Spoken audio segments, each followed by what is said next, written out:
Olá, alunos, boa noite. Vamos dar início aqui a mais uma aula de zoologia de invertebrados. Hoje a gente vai falar de um grupo super interessante. Vamos falar sobre o grupo Chelicerata.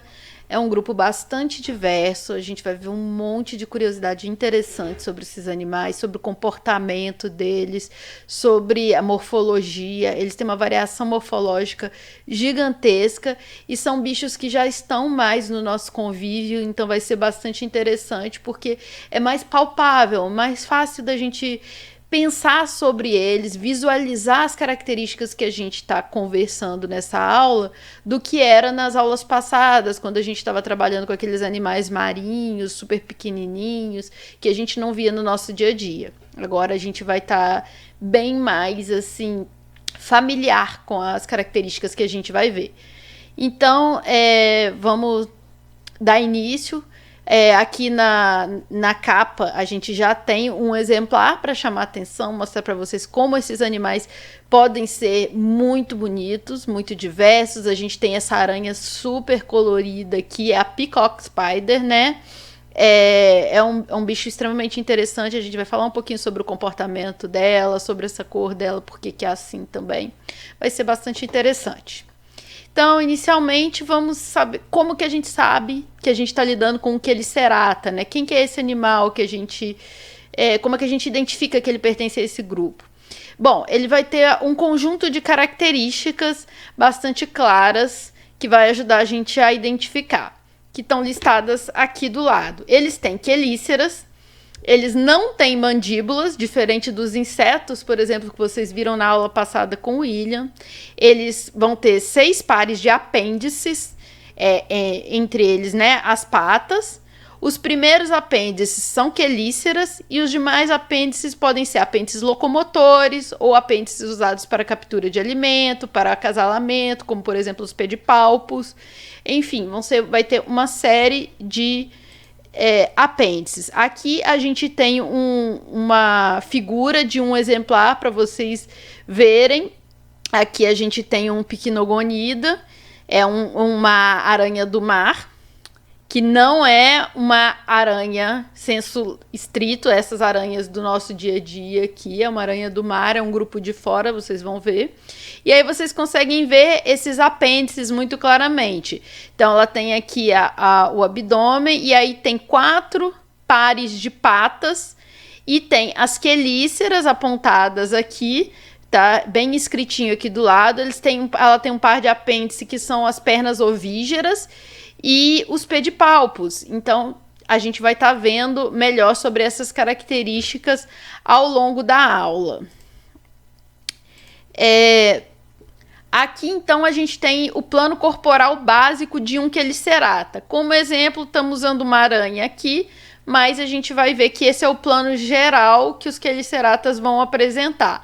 Primeira característica é que eles vão ter o corpo dividido em 2 tagmas. Lembra lá o que é tagma? A gente falou lá na aula de Panartrópoda.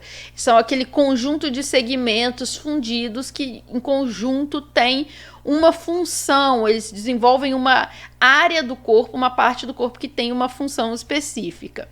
No caso, nos Cheliceratas, eles são divididos em 2 tagmas. O primeiro tagma é o cefalotórax, então junta cabeça e tórax. E o segundo é o abdômen. As patas vão estar todas, os apêndices vão estar todos no cefalotórax. E vão ser 6 pares de apêndices. Em geral, o mais comum é ter um par de quelíceras, um par de pedipalpos e 4 pares de apêndices locomotores. Aqui, então, mais de pertinho para vocês verem esses apêndices. As quelíceras, que são esses apêndices, primeiros apêndices aqui bem na frentezinha da carinha do bicho, onde a gente teria a mandíbula nos insetos, por exemplo, a gente tem as quelíceras nesses animais. Os pedipalpos, que são muitas vezes usados para reprodução. O cefalotórax, que é essa parte, esse tagma que tem os apêndices, pode ser chamado também de prossoma, e o abdômen pode ser chamado de opistossoma. Então, vocês vão ver esses 2 nomes diferentes sendo usados para a mesma estrutura, só para vocês terem já conhecimento disso. E as 4 patas que também, os 4 pares de patas que também vão estar aqui no prossoma. Os olhos também vão estar aqui no prossoma, no cefalotórax. Bom, céfalo é de cabeça. Então, cefalotórax, cabeça mais tórax. Então, já é de se esperar que os olhos, né, o aparelho bucal vai estar todo nessa parte. Fica fácil de ver. Bom, vimos o plano corporal básico, vamos para a parte de diversidade, que é como a gente faz sempre com os grupos. Só que agora a gente está lidando com um grupo super diverso. Assim como com insetos, com ilhas, vocês viram que era um grupo mega diverso, a gente não tem como entrar em muitos detalhes, porque dá para ter uma disciplina inteira só de Chelicerata. E a gente só tem uma aula para falar desses animais. Se a gente estivesse presencialmente, a gente ainda ia ter aula prática para ver mais detalhes de estrutura corporal, mas como a gente não tem aula prática por causa da pandemia, a gente vê ainda menos detalhes. Vamos ver aqui o máximo que a gente consegue. Primeira coisa, então, da diversidade é ver os grandes grupos. Quais são os grandes grupos? A gente tem aracnida, que são os mais conhecidos, né? É o grupo mais diverso que a gente tem. Aqui, ó, vou dar um zoom para vocês verem. Olha a quantidade de formas, são muito bonitos. Tem tamanhos muito variados. Tem um montão de grupo. Aqui dentro de aracnida a gente vai ter escorpião, aranha, ácaro, opilhão. Enfim, uma quantidade enorme de grupos, com morfologias e cores muito diferentes. Aqui a gente tem Pycnogonida, que é as aranhas do mar, que é aquele exemplo que eu usei lá no comecinho, que eu mostrei uma estrutura geral. Essas aranhas do mar variam de tamanho, de cores, tem uma série de comportamentos interessantes. Para complementar essa aula e ajudar vocês a verem um pouco mais das características desses animais, eu vou disponibilizar alguns vídeos para vocês lá no Classroom de curiosidades também.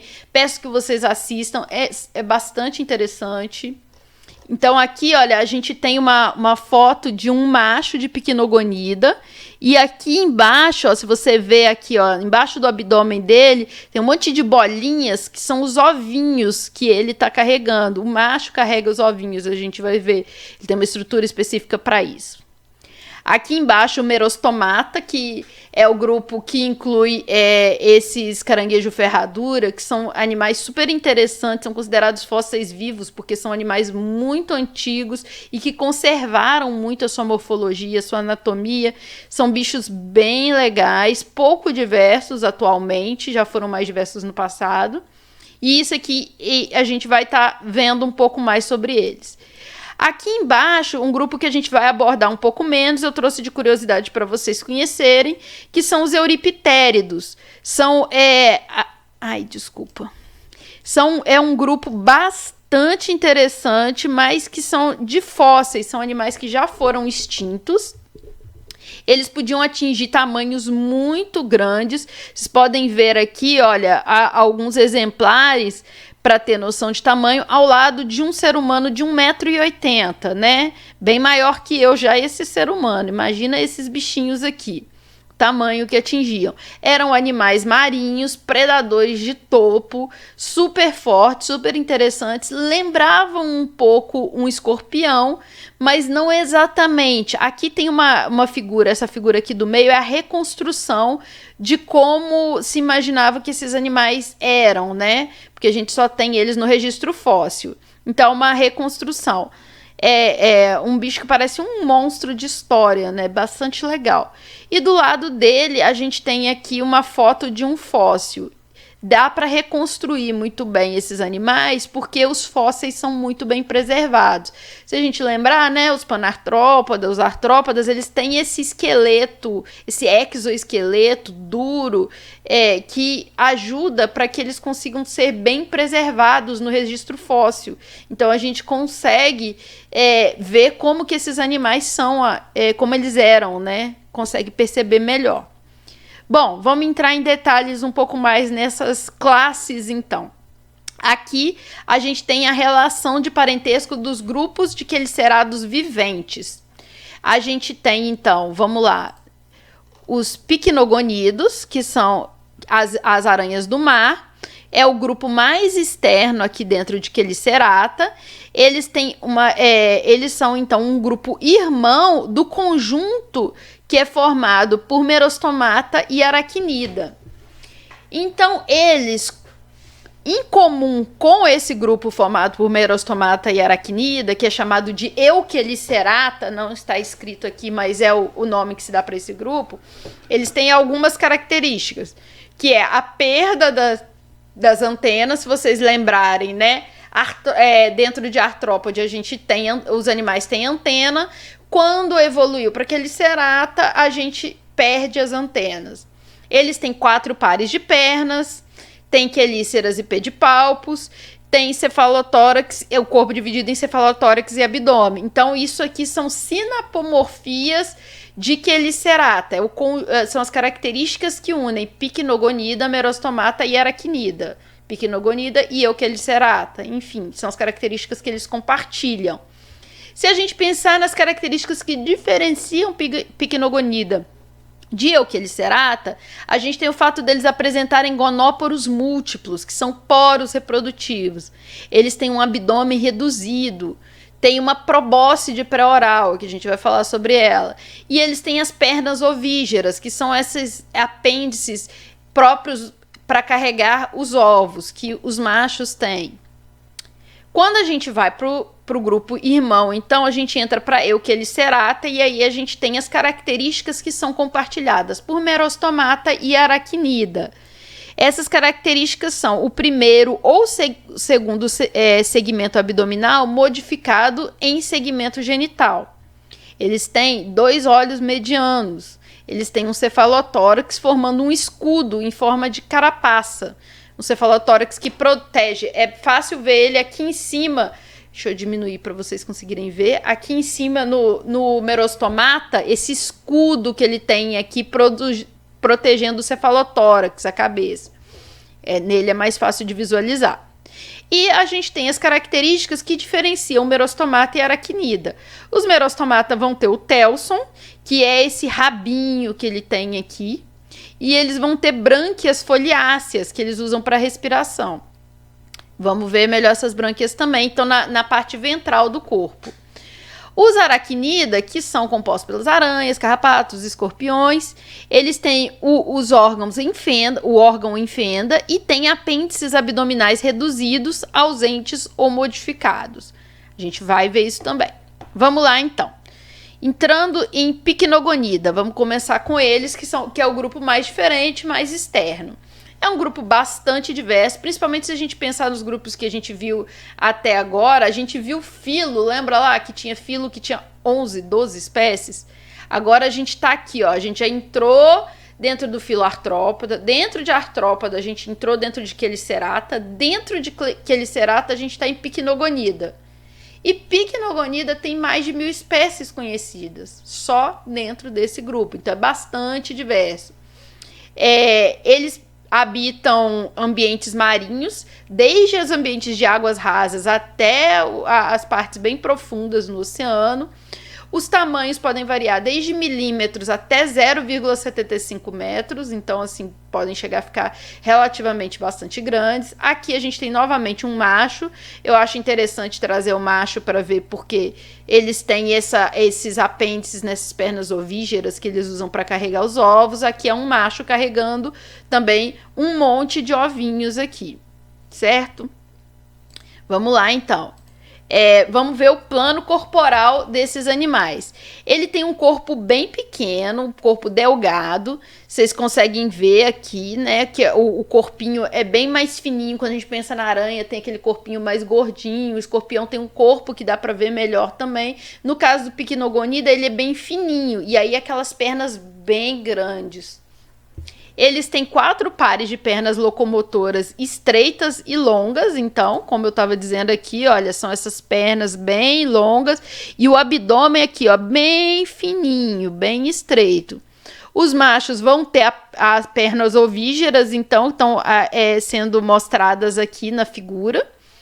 Que servem para eles carregarem os ovos. Também serve para se limpar, quando eles não estão carregando o ovo e tal, serve para eles se limparem. As quelíceras, que os quelicerados todos vão ter, que serve para alimentação. Eles vão ter uma probóscide bem grande, maior do que os outros grupos, e essa probóscide funciona quase como um canudinho para eles se alimentarem das presas, né? Nas presas eles vão jogar um líquido digestivo, injetar ele na presa e eles vão sugar essa presa, como se fosse um canudinho mesmo. E tem os pedipalpos, que é o que eles usam para poder os machos colocarem o esperma na fêmea quando a reprodução a fecundação é interna. Nos picnogonidas a fecundação muitas vezes é externa. Então, o que acontece? Eles, além de tudo, os machos então podem ter essas pernas auxiliares, que eu já falei. Muitas espécies têm quelíceras e palpos, e quelíforos. Quelíforos são essas patinhas que tem essa ponta quelada. Quelada é quando tem essa pinça assim na ponta, que serve para ajudar eles a manusearem o alimento. Porque eles seguram a presa assim, injetam a probóscide e eles conseguem segurar e manusear e às vezes puxar ela, segurando com essas pincinhas que eles têm.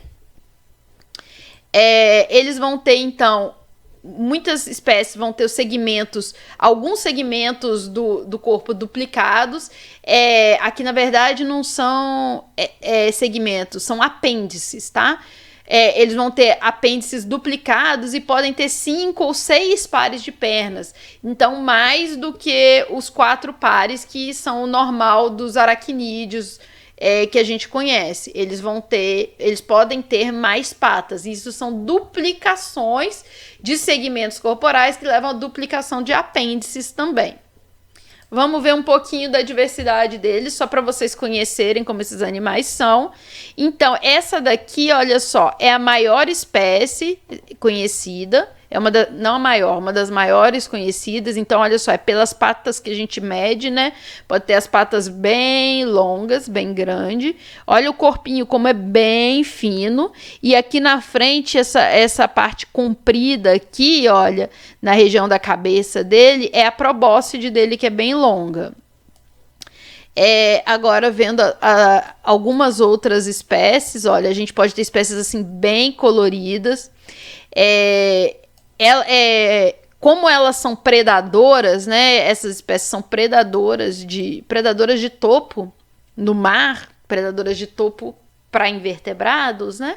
Elas, em algumas situações, elas podem ser pragas em aquário, inclusive. Esse aqui, olha, é do mesmo gênero daquela que é uma das maiores espécies que eu mostrei. Então, enfim, só mostrando que elas podem ter uma variedade enorme de cores. E aqui tem um link que eu tô deixando para vocês. Tô deixando bastante tempo na tela até para vocês conseguirem copiar, quem quiser. De um site que tem um monte de informação sobre esse grupo. Então, caso alguém vá querer fazer o trabalho final sobre esse grupo, tem aqui um montão de informação que vocês podem observar, que vocês podem seguir, tem fotos, tem características sobre a reprodução desses animais, comportamento, dieta, enfim, uma série de informações legais e pode servir para poder fazerem o trabalho final. Voltamos, então, saímos aqui de Pycnogonida, vamos entrar no próximo grupo. Vamos falar, então, agora de Merostomata. Então, Merostomata inclui 2 grupos. Um que é já extinto, que é o Euriptérida, que são aqueles escorpião aquático gigante que eu mostrei, né? Que podiam ser maiores do que um ser humano. E os Chifosura, que são os caranguejos ferradura, que nós vamos ver agora aqui, que é aquele que eu falei que são quase como fósseis vivos, são animais bastante preservados no tempo evolutivo, então eles têm uma característica ainda bastante preservada. Como vocês podem ver, a diversidade é baixa, a gente tem 4 espécies viventes e nenhuma delas ocorre na América do Sul, a gente não vai encontrar esses animais aqui no Brasil. A gente tem o Limulus, que vive na América do Norte, é o bicho que está mais perto da gente. Eles ocupam a região das praias da América do Norte. A gente tem um grupo aqui vivendo mais nessa região oriental, aqui na China, Índia, Sumatra, Bornéu, eles estão aqui nas praias aqui ao redor, então, que é o Tachypleus tridentatus, Tachypleus gigas e o Carcinoscorpius rotundicauta.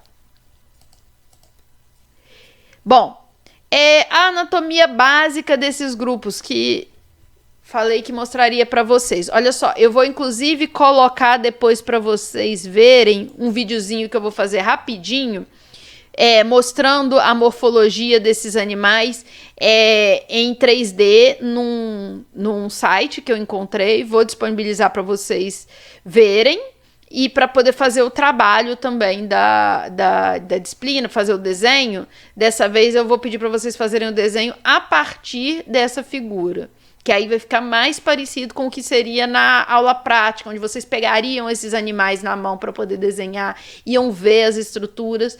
Como a gente não tem como, a gente só tem figura aqui, eu achei esse em 3D que vai ajudar a dar uma visualização melhor. Então aqui a gente tem o olho composto desses animais, eles têm aqui dos dois lados olhos compostos. Essa região de cima, então, que é o prossoma, o cefalotórax deles, né? O opistossoma então, aqui em cima, essa parte desse escudo aqui, então, que é o prossoma, o cefalotórax. Aqui embaixo a gente tem o opistossoma. E aqui embaixo a gente tem o telson, que é essa característica que é só deles. Isso aqui é a visão dorsal deles, e aqui a gente tem do lado a visão ventral, onde a gente consegue ver a boca desses animais. Deixa eu ver se eu consigo dar mais um aqui. Olha só, aqui é a boca e aqui embaixo são as brânquias, né? Como são animais marinhos, eles têm brânquias e fazem a respiração dentro da água, certo? Agora, um pouquinho, rapidamente, sobre a reprodução desses animais. Aqui, olha só, a gente tem, então, uma praia onde está ocorrendo o período reprodutivo. O que acontece? A fêmea vai liberar feromônios na água e esses feromônios vão atrair os machos. A gente vai ter uma quantidade enorme de machos presentes, procurando por fêmeas. E a proporção de machos para o número de fêmeas é muito grande. A gente tem cerca de 20 machos, pode chegar até 20 machos para cada fêmea. Então eles vão costumar fazer grandes grupos de desova nas praias no período reprodutivo. Quando o macho encontra a fêmea, o macho, em geral, tem um tamanho corporal menor do que o da fêmea. Aqui vocês conseguem ver o macho. E eles têm um apêndice especializado que eles usam para se prender na fêmea, se prender na carapaça da fêmea. E então, quando a fêmea chega na areia, na beira da praia, ela já chega com um macho parasita aqui, né, agarrado nas costas dela, folgado. E ali ela vai pôr os ovos, o macho vai liberar o esperma e ela já vai, nesse processo, com as patinhas posteriores, ela já vai, são as patinhas que ela usa para locomoção mesmo, ela já vai começar a cavar e os ovos vão ser colocados ali na areia e na água. E a fêmea vai gerar, em poucos dias, cerca de até 80 mil ovos. Aqui a gente tem uma figura para vocês verem como são os ovos. São ovos transparentes, a gente consegue ver bem o embrião dentro aqui dos ovos. É bastante interessante. E tem bastante informação na internet sobre esses animais. Vale a pena pesquisar, ver vídeos. Tem alguns vídeos bastante interessantes mostrando essas características. Eu já coloquei no Classroom um vídeo sobre a reprodução desses animais também. Vocês procurem ver lá. É bem legal. Bom, vamos lá. Dando continuidade aqui. Vamos para o grupo mais conhecido, mais diverso, que vai dar um pouco mais de trabalho para a gente falar aqui, que é a aracnida, né? Que é onde tem a grande diversidade mesmo e que são os mais estudados, né? Não devia ter saído. Então vamos aqui. Então é um grupo que inclui escorpião, pseudo-escorpião, escorpião vinagre, carrapato, ácaro, pilhão, enfim, uma enorme diversidade. Características gerais desse grupo. Primeira coisa é essa variação anatômica gigantesca que existe, né? Eles variam muito tanto em relação à forma do corpo, tamanho, forma dos apêndices que eles têm. Como exemplo, eu coloquei aqui uma aranha e um escorpião, que já dá pra gente ver uma variação de forma bastante grande, né? Os escorpiões que vão ter esses apêndices quelados, né? Que vão ter a cauda com um ferrão na ponta, a aranha não vai ter nada disso. Eles são animais que são animais principalmente, mas não exclusivamente, principalmente de vida livre. A gente tem animais que são parasitas, enfim. Eles vão ocupar diversos ambientes, principalmente áreas mais quentes e secas, extremamente diversos, né? Então a gente tem mais de 80 mil espécies conhecidas e foram um dos primeiros artrópodes a sair do ambiente marinho, a ocupar o ambiente terrestre, se diversificar no ambiente terrestre. O plano corporal deles também é dividido em 2 tagmas, né? Um cefalotórax e um abdômen. Esse abdômen pode ser segmentado ou não. Vamos ver animais que têm o abdômen segmentado e animais que não têm. Em geral, são predadores e vão ter uma série de adaptações para esse hábito predador. Eles podem ter ferrões, que são quelíceras modificadas, pinças, que são pedipalpos modificados, né? Os escorpiões têm essas pinças. Aquela faringe sugadora para ingerir os fluidos e os tecidos corporais das suas presas, fiandeiras, né, as glândulas de produção de seda que as aranhas têm para produzir a teia.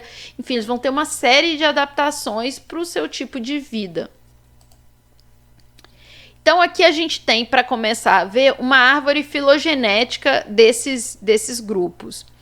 Então, a primeira coisa que a gente vê aqui, a gente tem euartrópoda, e aí a divisão entre mandibulata e quelicerata. Os insetos vão estar aqui dentro de mandibulata, que vocês já viram, e euquelicerata, que é o que a gente está interessado agora, tá aqui. Então, quelicerata, picnogonida, como a gente viu aqui fora, grupo externo dentro de quelicerata.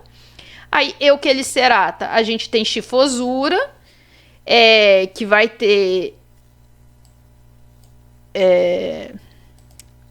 que vai ter aqui os escorpiões ferradura, né? E a gente vai ter aracnida, que é o grupo mais diverso. Olha só aqui a divisão de aracnida, o número de ramos que está saindo de aracnida. Como vocês podem ver, a aracnida tem uma politomia, que a gente tem 1, 2, 3, 4, 5, 6 ramos saindo junto de uma mesma ramificação. Então, isso quer dizer o quê? Que desses 6 ramos, a gente não sabe muito bem quem é mais próximo de quem. É uma relação de parentesco que a gente ainda está estudando e ainda está tentando entender. Ainda precisa de muito estudo. Algumas coisas a gente já entende dentro do grupo. Por exemplo, tem saindo aqui de aracnida esse grupo Stomotecata, que é composto de escorpiões e opilhões. Então, a gente sabe que os escorpiões e opilhões são mais próximos entre si. São grupos irmãos, mais próximos do que os escorpiões são das aranhas, por exemplo. Mas a gente não sabe a relação, por exemplo, dos ácaros com os demais grupos. As aranhas aqui, a gente sabe que a aranha, amblipígio e esses outros grupos aqui menos conhecidos, a gente sabe que eles são mais próximos, mas a gente também não sabe esse grupo como um todo, a relação com os demais.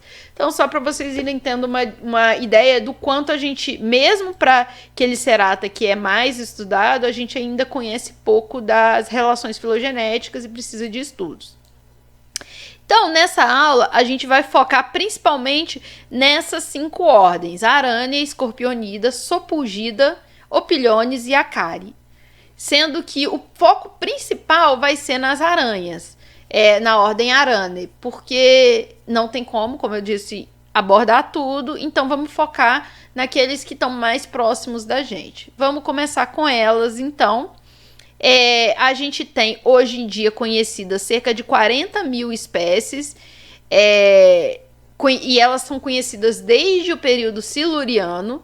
Há cerca de 420 milhões de anos a gente tem registros de aranha já no registro fóssil, então é um grupo bastante antigo.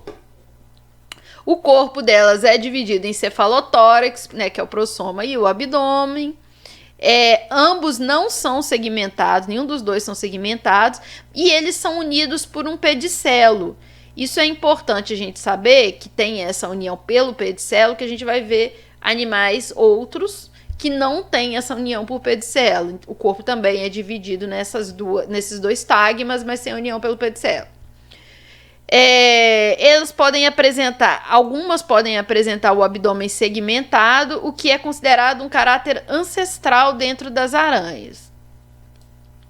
Vamos então abordar todas essas características aqui em aranhas: alimentação, respiração, os órgãos dos sentidos, a produção de teia e a reprodução. Por isso que eu disse, é o grupo que a gente vai ver um pouco mais, que a gente vai falar um pouco mais. Vamos começar então com a alimentação desses animais.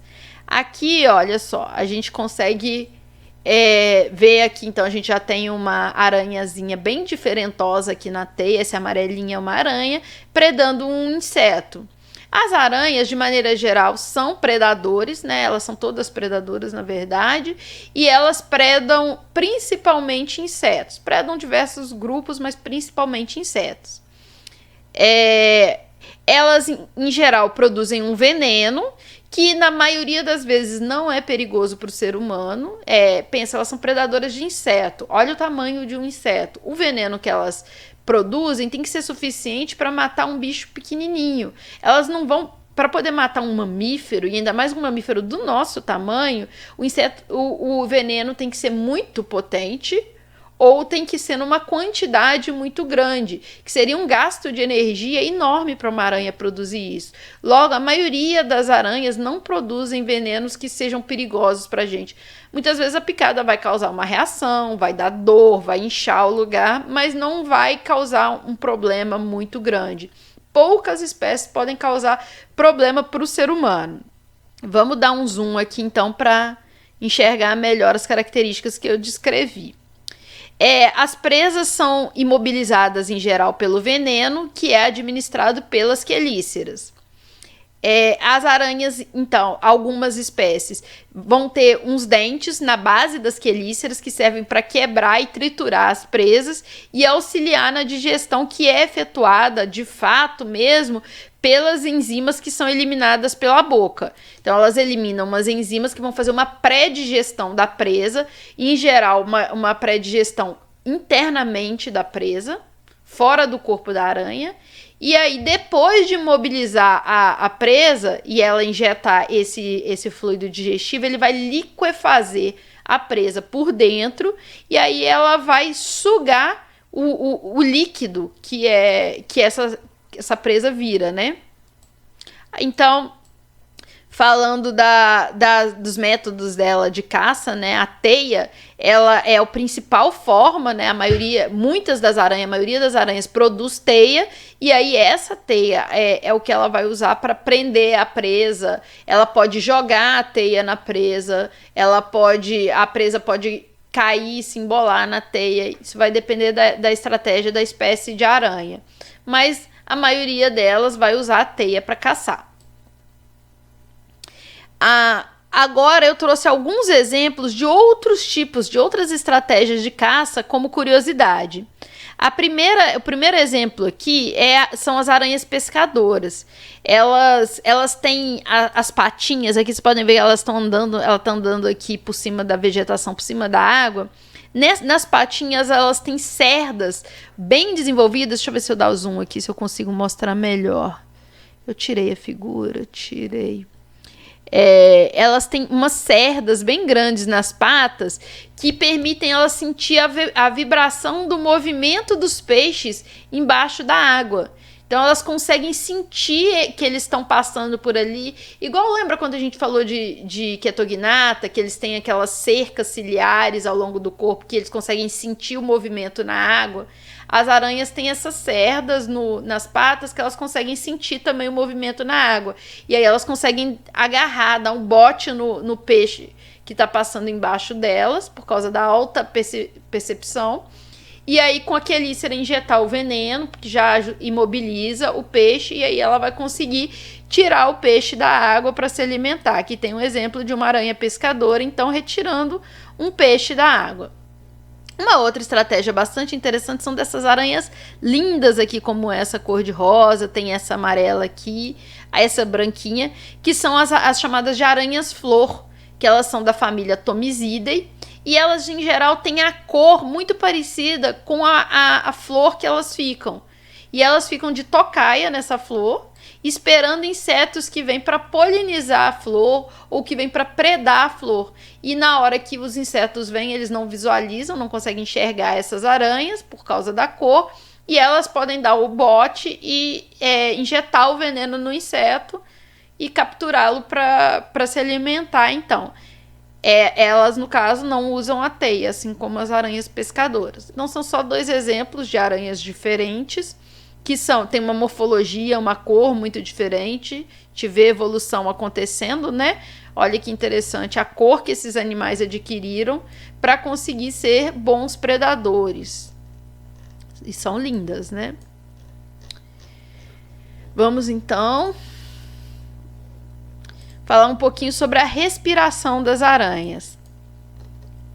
Elas têm pulmões foliáceos, elas podem ter ou pulmões foliáceos, ou traqueias, ou ambas as coisas. Os pulmões foliáceos são bolsas de ar paralelas que se estendem dentro de uma cavidade que é preenchida com sangue. O ar vai entrar na câmara através de uma fenda na parede do corpo, assim como o William mostrou para alguns animais, aqueles furinhos que os insetos têm no corpo por onde entra o ar, que são os espiráculos. Elas também têm esses furinhos que vão permitir entrar o ar para ir para os pulmões, ou pelas traqueias, que são um sistema de tubos de ar que vão carregar o ar para os tecidos a partir dessas aberturas que tem na parede do corpo, que são os espiráculos. As traqueias das aranhas, elas são parecidas com os dos insetos, mas são bem menos curtas, bem menos compridas, na verdade, quer dizer, são bem mais curtas do que as dos insetos, e evoluíram independentemente, não são estruturas homólogas, elas são estruturas análogas, têm a mesma característica, né, tem a mesma função, mas evoluíram independentemente de estruturas diferentes. Aqui, olha só, a gente tem, só para vocês terem uma noção de como que é a parte interna de uma aranha, e aqui vocês conseguem ver aqui, ó, bem no centro, o pulmão foliáceo da aranha, dando bastante zoom para vocês conseguirem ver o pulmão foliáceo. Aqui vocês conseguem ver também o ovário, as fiandeiras saindo aqui e as glândulas sericígenas, que são essas glândulas que produzem a seda que vai fazer a teia. Ela vai sair pelas fiandeiras, mas elas são produzidas pelas glândulas sericígenas que estão ligadas aqui, ó. Tá vendo? Essas glândulas roxinhas. Os túbulos de Malpighi, que vão fazer a excreção, glândulas digestivas, o cérebro da aranha aqui na frente, os olhos, que a gente vai ver com mais detalhes daqui a pouco, as glândulas de veneno que vão se ligar aqui nas quelíceras, glândula coxal, enfim, todas as características internas da aranha, alguns músculos ligando aqui também, só para vocês terem uma ideia de como que é a estrutura corporal. Vamos então aos órgãos dos sentidos, que é aqui justamente que a gente vai falar dos olhos das aranhas. Opa! Aqui vocês conseguem ver então. As aranhas em geral podem ter até 8 olhos simples, que são compostos por uma lente, bastonetes ópticos e uma retina. Em geral, a maioria das aranhas tem uma visão pobre, elas veem pouco, a visão delas não é muito boa. É mais para poder perceber movimento. Elas conseguem enxergar os movimentos, mas não conseguem formar imagem.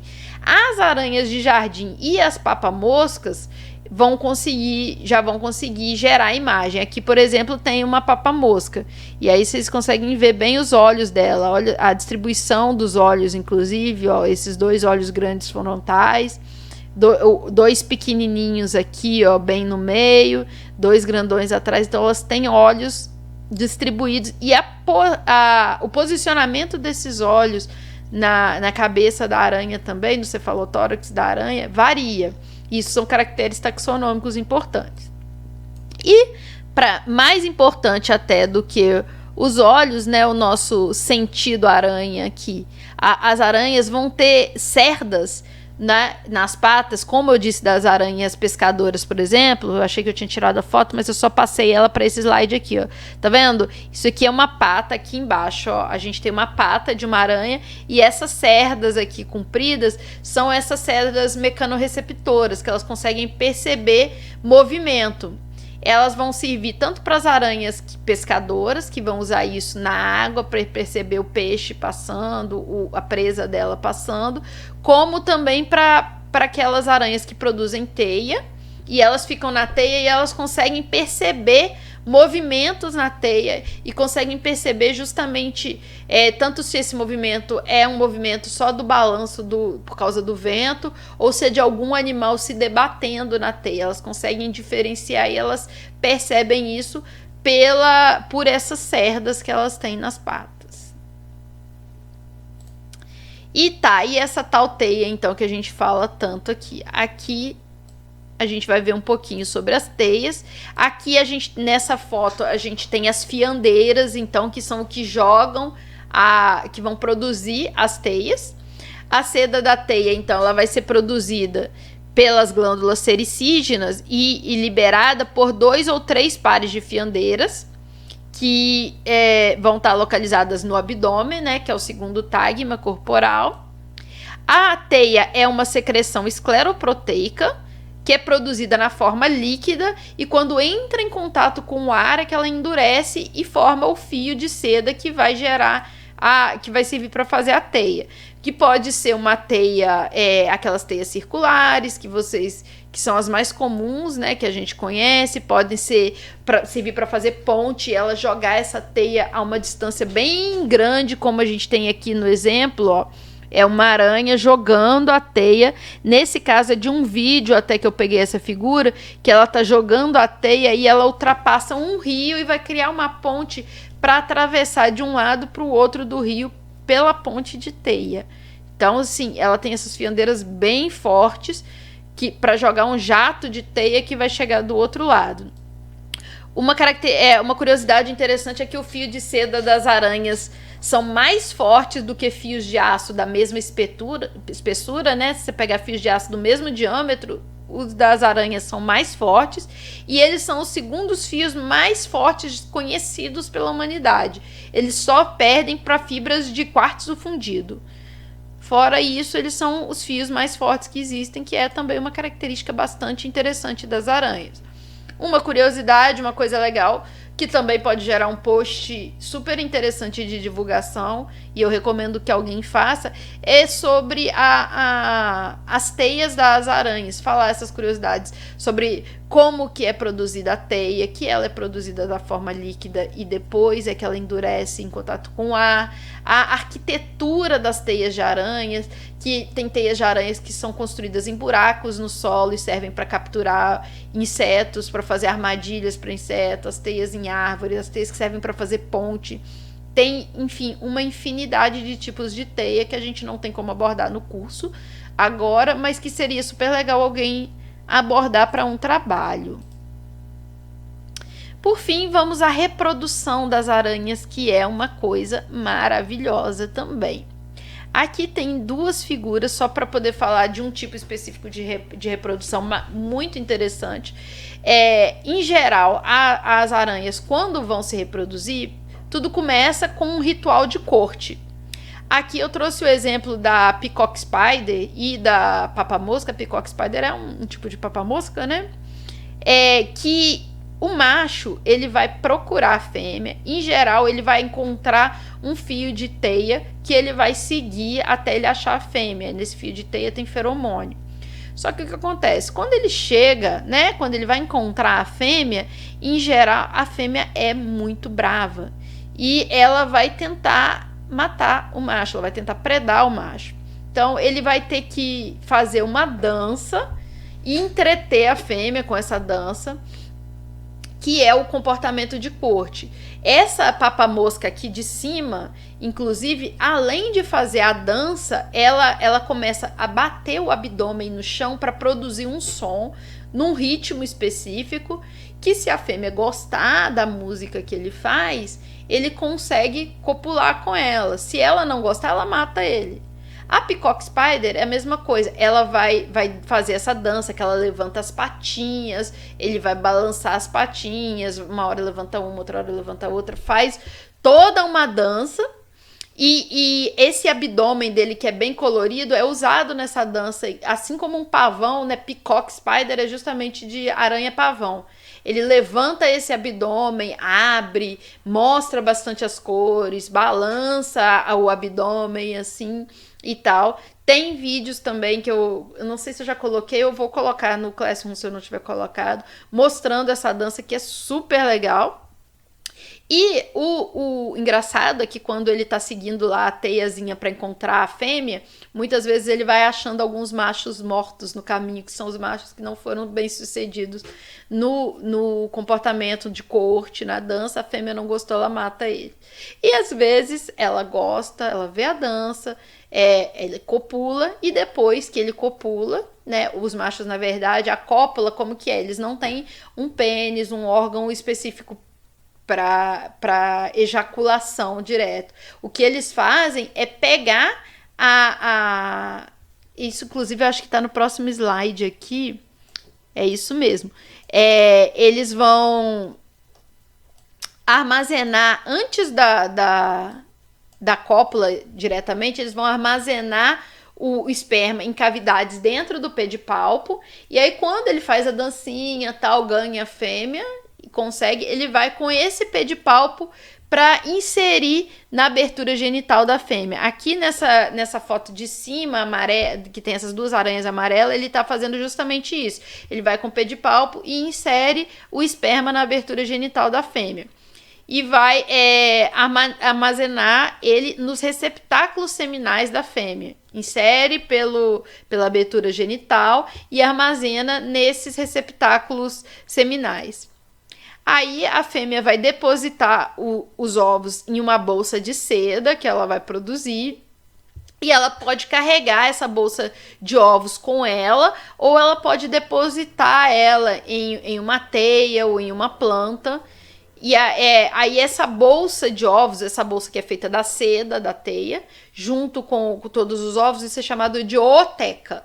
E aí ela pode ter centenas de ovos que vão eclodir em cerca de 2 semanas. Ela pode deixar essa ooteca, ela pode proteger essa ooteca, vai variar de uma espécie para outra.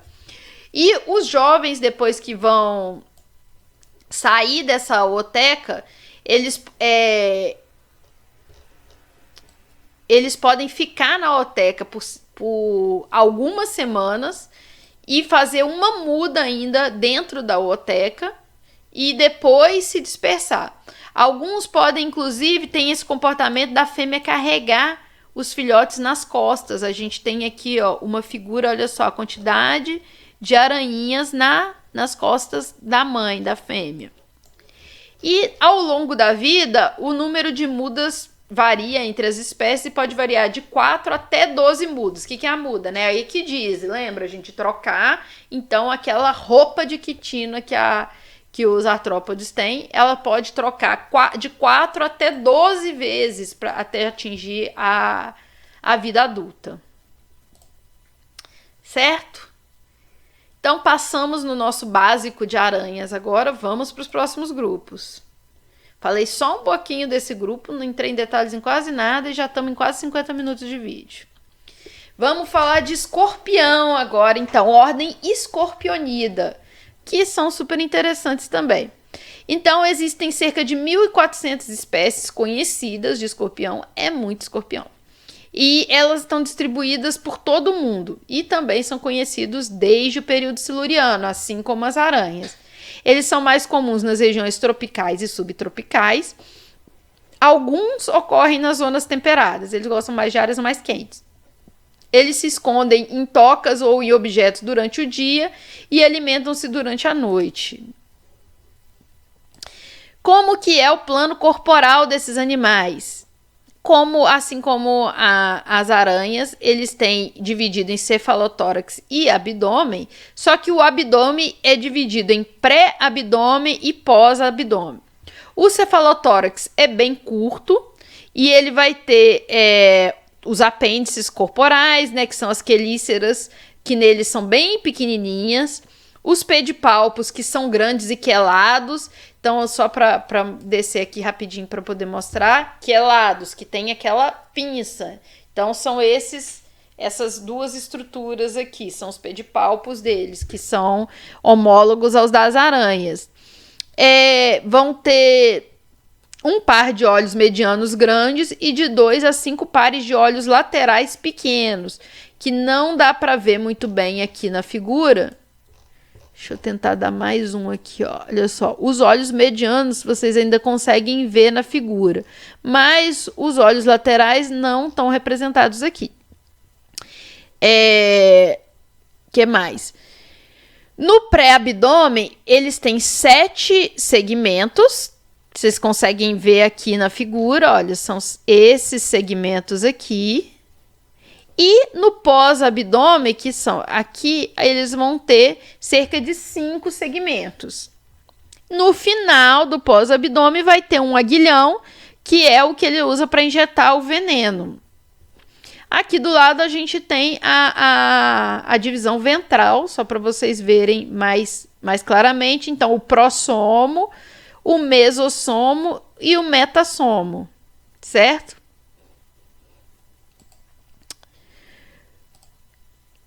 Aqui sim é a parte ventral. Ali era só uma simplificação da parte dorsal, desculpa. Bom, aqui na parte ventral, então, a gente consegue ver bem as quelíceras, que são bem pequenininhas, como eu disse, o início do pedipalpo, o opérculo genital, que cobre o poro genital, fica nesse primeiro segmento do opistossomo, e aqui os pulmões foliáceos, a abertura dos pulmões para ir para os pulmões foliáceos, né, para respiração. Então, na face ventral do abdômen estão os pentes, ou pecten, que serve como órgão tátil, utilizado para explorar o chão e para o reconhecimento sexual. O aguilhão, no último segmento, consiste em uma parte bulbosa e uma ponta curva, que é o que injeta o veneno. O aguilhão estava lá na outra figura. Era esse daqui, né? O aguilhão aqui, ó, que tem essa partezinha bulbosa e a pontinha que injeta o veneno. Vamos lá, reprodução desses animais, como que é? Eles também vão ter uma dança de acasalamento, na qual o macho vai segurar os pedipalpos da fêmea enquanto eles caminham para frente e para trás. Então vamos lá, é só a gente pensar, é quase como uma dança de valsa. O macho e a fêmea segurando um dos pedipalpos do outro e indo para frente e para trás. É uma dança de valsa, né, gente? É muito legal. Nesse processo de corte, o macho vai massagear as quelíceras da fêmea com as suas e em algumas espécies ele pode dar picadas na fêmea, no pedipalpo ou na margem do cefalotórax. Pensa ele massageando a fêmea com as quelíceras. É quase um beijo na boca, né, gente? O aguilhão vai permanecer no corpo da fêmea por vários minutos, como uma massagem, e ambos os indivíduos vão permanecer imóveis durante esse período. Então, finalmente, o macho vai depositar o espermatóforo. Lembra, espermatóforo é uma bolsa que contém os espermatozoides. Ele vai depositar o espermatóforo e puxar a fêmea para cima dele, enquanto a massa dos espermatozoides vai ser capturada pelo orifício genital feminino, aquele que estava lá tampado com o opérculo que a gente viu aqui, ó, que tem essa tampinha do opérculo. Uma característica interessante é que os escorpiões são vivíparos verdadeiros. Os embriões vão se desenvolver dentro do trato reprodutor da fêmea e após até cerca de 1 ano. Então, olha só, uma gestação super longa, pode durar até 1 ano. Eles vão liberar de 1 a 100 jovens, depende da espécie. O desenvolvimento, os jovens vão nascer então com apenas alguns milímetros de comprimento, vão nascer bem pequenininhos e vão escalar o dorso da fêmea, onde eles vão ficar até pouco depois da primeira muda. E eles ficam maduros em 1 a até 8 anos e podem viver até 15 anos. Olha só, aqui a gente tem uma figura, então, da fêmea com os escorpiõezinhos, filhotinhos nas costas. As mães super cuidadosas. A gente acha que só mamífero que tem cuidado parental, proteção. Não é assim. A gente tem bastante cuidado parental em várias espécies de artrópodes. Sobre o veneno da maioria das espécies de escorpião é inofensivo aos seres humanos. Pode provocar inchaço, dor e tal, como das aranhas, como a gente falou. No entanto, a picada de algumas espécies do gênero Androctonus na África e de Centruroides no México pode ser fatal, caso um antiveneno não seja administrado, né? Um soro, uma coisa assim. Em geral, as espécies maiores tendem a ser menos venenosas do que as menores e elas vão contar mais com a força bruta para poder conter a presa. Lembra, veneno é uma forma de imobilizar a presa para ele poder conseguir matá-la de uma forma mais fácil. As espécies maiores são mais fortes, logo elas não precisam tanto do veneno quanto as espécies menores para matar a presa. Vimos o nosso basicão. Vamos para a ordem Sopulgida, que é só esse slidezinho, que é só para vocês saberem que eles existem mesmo. Eles são os solífugos, também chamados de aranha-camelo, esse bichinho que tem essa carinha de alien aqui, olha que carinha bonitinha que eles têm. Eles são, então, não são venenosos e eles rasgam a presa com as suas quelíceras aqui, ó, essa carinha super simpática. Essa aqui são as quelíceras dele aqui em vermelho, que eles usam para dilacerar as suas presas. Eles variam em tamanho desde 1 centímetro até quase 15 centímetros. Eu não quero ver um de 15 centímetros. Eles são comuns nos desertos tropicais e subtropicais nas Américas, no Oriente Médio, na Ásia e na África. Aqui a gente tem um mapa da distribuição das espécies de solífagos, então, para vocês terem uma noção de onde eles ocorrem. A gente tem aqui no Brasil. Bonitinhos, né? Não são muito difíceis de encontrar na natureza, inclusive esses animais. Eu estava lendo um pouquinho sobre eles. Inclusive aqui não é muito difícil de achar. Eu nunca dei de cara, ou pelo menos não percebi a presença de um. Agora aqui um grupinho que eu gosto muito, que eu não sabia que existia. Eu fui conhecer quando eu fiz a graduação e me apaixonei por eles, que são os opilhões. São animais muito lindos. Eles têm de várias cores. A gente tem os mais comunzinhos, marronzinhos, mas tem de várias cores. Aqui, ó, como vocês podem ver, esse vermelhinho, esse outro que é uma espécie que está sendo descrita agora, que eles estão chamando de opilhão Jason, por causa, ele parece a máscara do Jason, esse desenho que ele tem aqui nas costas. Então, eles são comuns em todo o mundo, compreendem cerca de 5.000 espécies, então bastante diversos.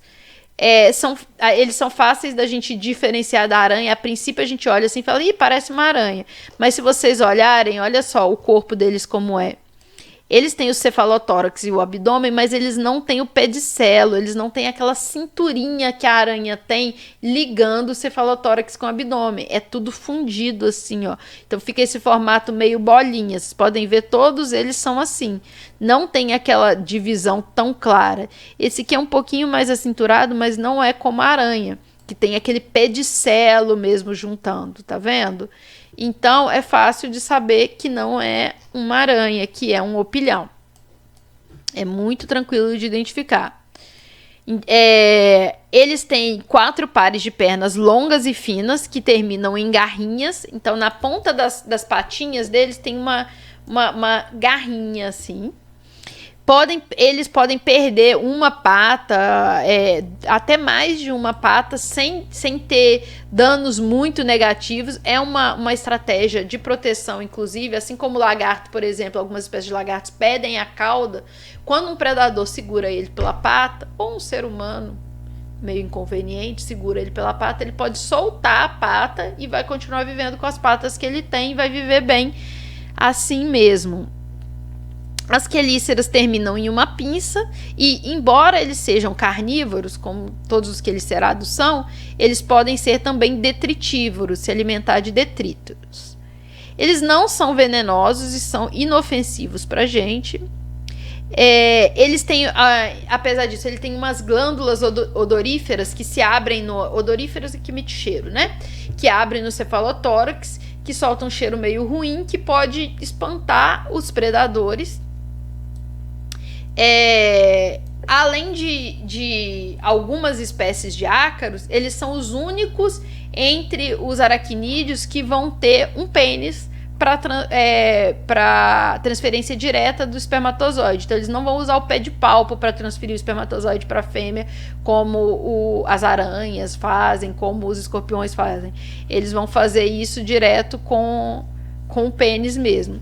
E todas as espécies são ovíparas. Aqui eu coloquei uma fêmeazinha com os ovinhos para vocês verem só como eles são bonitinhos, né? Os ovinhos deles são muito bonitinhos. Bom, esses foram os opilhões.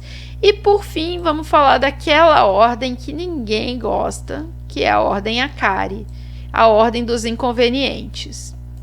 Então, os membros da ordem Acari são, sem dúvida nenhuma, o grupo mais importante de aracnídeos do ponto de vista médico e do ponto de vista econômico, porque eles transmitem doenças, eles podem causar problemas para a agricultura, eles trazem uma série podem trazer diversos problemas para a gente. Então, eles são os que têm o maior número de indivíduos e de espécies. A gente conhece cerca de 40 mil espécies dessa ordem Acari, né? E alguns autores estimam que isso que a gente conhece é basicamente nada e existam cerca de 500 mil a 1 milhão de espécies só dessa ordem. A gente só conhece 40 mil, mas a estimativa é que existam de 500 mil a 1 milhão de espécies. O número de indivíduos é muito grande também. Se vocês pararem para pensar, a gente pode encontrar centenas de indivíduos de várias espécies de ácaros em uma pequena porção de folhiço na floresta. Se pensarem aqui, até na pele da gente tem ácaro, na roupa de cama da gente tem ácaro, roupa guardada tem ácaro tá para todo lado. Além de ácaro, dentro da ordem Acari, a gente tem os carrapatos também, né, que são outros inconvenientes. A distribuição, então, eles estão distribuídos no mundo inteiro, né? Ocorrem tanto em ambiente terrestre como em ambiente aquático e podem ser encontrados até em regiões muito inóspitas, como em desertos, regiões polares e até em fontes termais. O tamanho pode variar de menos de 1 milímetro até cerca de 3 centímetros, que os maiores são os carrapatos, né? A gente tem um aqui na foto para vocês verem. O desenvolvimento, muitos dos ácaros são parasitas durante uma fase da vida, pelo menos uma fase da vida, sendo que em alguns podem ser em vários estágios da vida. Os carrapatos podem ter, por exemplo, eles têm um estágio da vida que eles são parasita de mamífero, outra fase são parasita de ave, isso também pode variar, eles em cada fase da vida serem parasitas de um grupo de animal diferente, e isso pode fazer eles levarem parasita de um animal para outro animal, por exemplo, parasitas que são transmitidos pela picada, né, como bactérias e vírus. Um pouquinho mais de informação sobre eles. A cópula, a maioria das espécies vai transferir os seus espermatozoides diretamente, mas muitas espécies vão utilizar espermatóforo, né? Aquela bolsa de espermatozoide. O desenvolvimento, desde do ovo vai eclodir uma larva, que vai ter 6 pernas, e é seguida de um ou mais estágios de ninfa, que vão ter 8 pernas até chegar à fase adulta.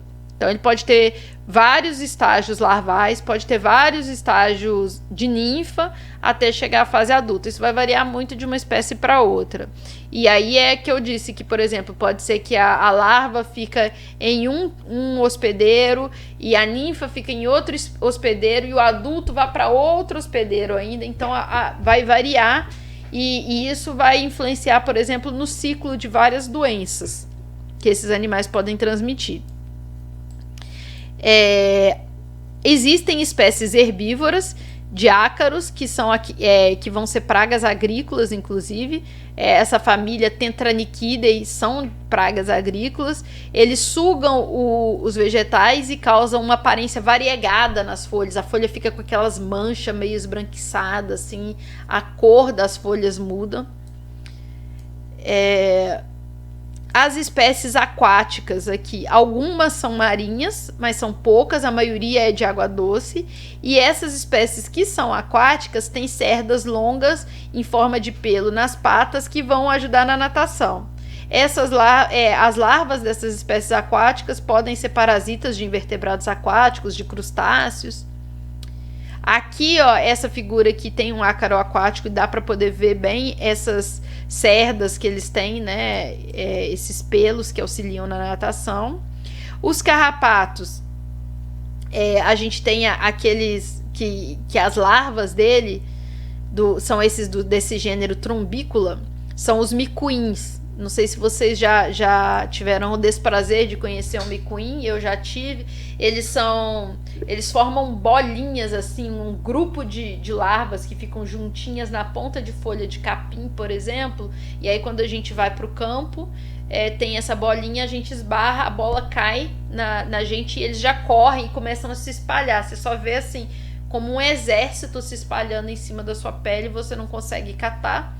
E eles vão se esconder pelo seu corpo, a gente vai ficar catando isso o resto da vida, e eles ficam ali raspando a sua pele, eles não ficam sugando o sangue, eles se alimentam mesmo de tecidos dérmicos, e aí isso vai causar dermatite, dá uma coceira infernal na pele, esses animais.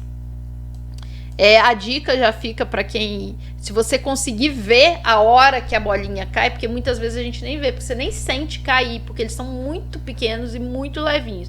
Mas quando por acaso a gente vê, a melhor coisa é pegar um durex, aqueles durex largo, e eu levo isso para campo já justamente para isso. Você já vai colando o durex assim por cima que você consegue tirar eles.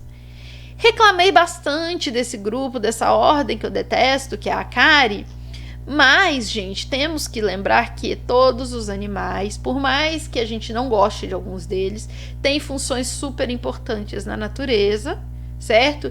E eles vão servir, por exemplo, para controlar populações de outras espécies animais. Os parasitas também, assim como os predadores atuam controlando o tamanho de populações de várias espécies, os parasitas também vão fazer isso, vão controlar as populações. Então, eles podem ser desagradáveis para nós, trazer prejuízos econômicos, mas num ambiente natural equilibrado, eles vão ser super importantes para a manutenção da diversidade.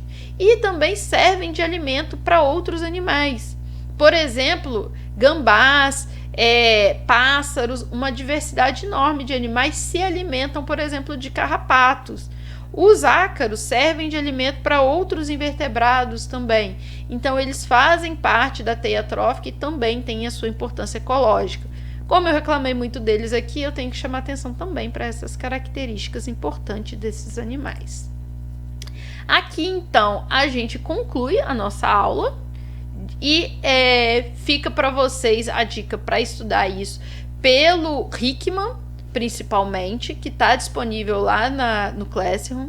Leiam pelo Hickman. Vou deixar no Classroom o capítulo, a página direitinho, que está disponível isso. Mas tem informação também no Brusca. Estou sugerindo do Hickman porque tem mais figuras, está mais resumido a matéria. Quem quiser entrar em mais detalhe, aí vai ler pelo Brusca. Brusca tá gigantesca, a parte de Quelicerata é muito legal, tem muita informação interessante. Mas, para o que a gente abordou aqui, para a parte que eu falei, vocês conseguem ver tudo no Hickman. Espero que vocês tenham gostado da aula. A gente se encontra na quarta-feira para falar sobre isso, não nessa quarta agora, que a aula foi cancelada, mas na quarta da semana que vem a gente se encontra. Já tô com saudade de vocês. Beijo para todo mundo. Tchau, tchau.